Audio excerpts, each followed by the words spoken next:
Okay, so Dr. Ismail Vadi, as a former lecturer of history, what is your opinion on this book in terms of capturing the historical background of Roshnee?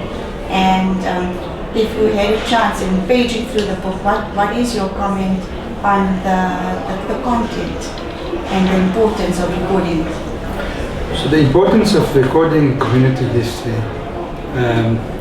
is vital for our country. We are a complex country racially in terms of class, ethnicity, language, culture, religion.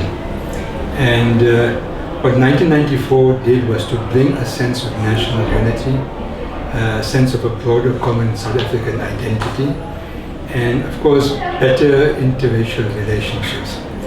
But sadly, I think almost 30 years after democracy, we think that that whole project of constituting a new nation in a democratic society, it seems to be fragmenting, it seems to be under strain, and all the research that has been done, various surveys, etc., do indicate that there's a greater interracial suspicion, and that sense of commonness or Ubuntu that we talk about in our society, it seems to be diminishing.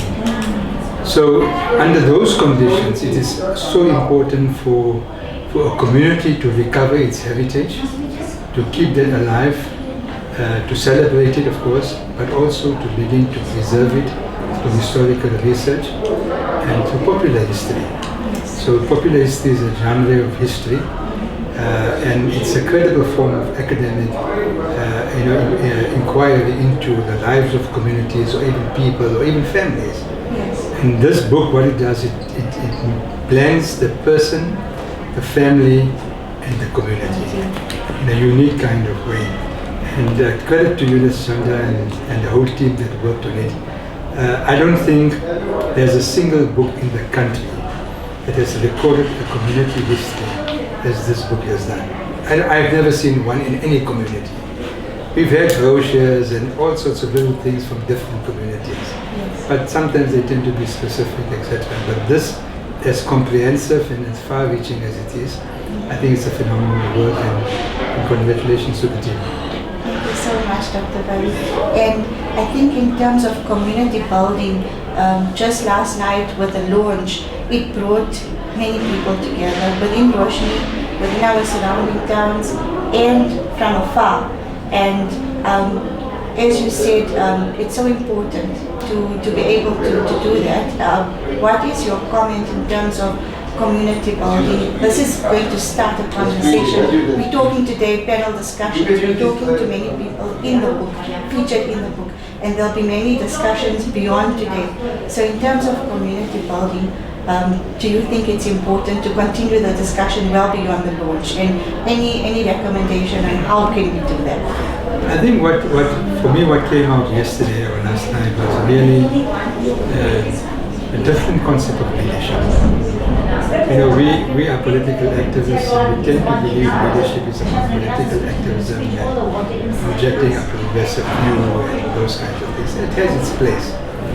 But what I saw yesterday was the diversity of leadership. From small organizations, small community initiatives to some bigger things. And the range of areas within which people are involved. We, unfortunately as a community, but even as South African society, are hypercritical.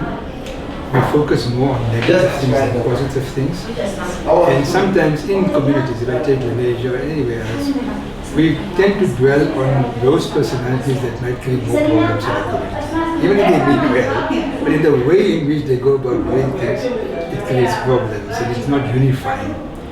What came out yesterday was that, you know what, those people are really, whoever it may be, I'm not saying that there is a Roshnee, but if there are such people in the community, they're actually minuscule.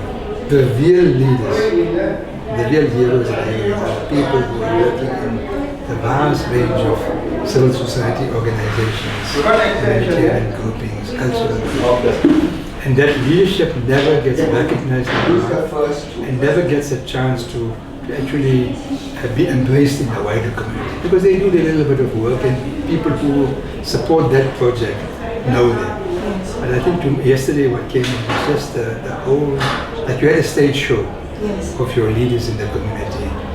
And they were not there physically on stage, but the book is the representation of that very broad and diverse leadership. And if we can sustain that, I think it will be excellent. So I was just telling you this earlier on, I was at many years ago when I was young, we had the Amrit Bowen soccer tournament in memory of a very great soccer player. And they created a bursary fund. But for 10 years that bursary fund has been dormant. Just because people lost interest and all of that. So today we've reactivated that bursary fund. But it's again old horses that are there. And we had a discussion about where are younger people? Who's going to take over this baton?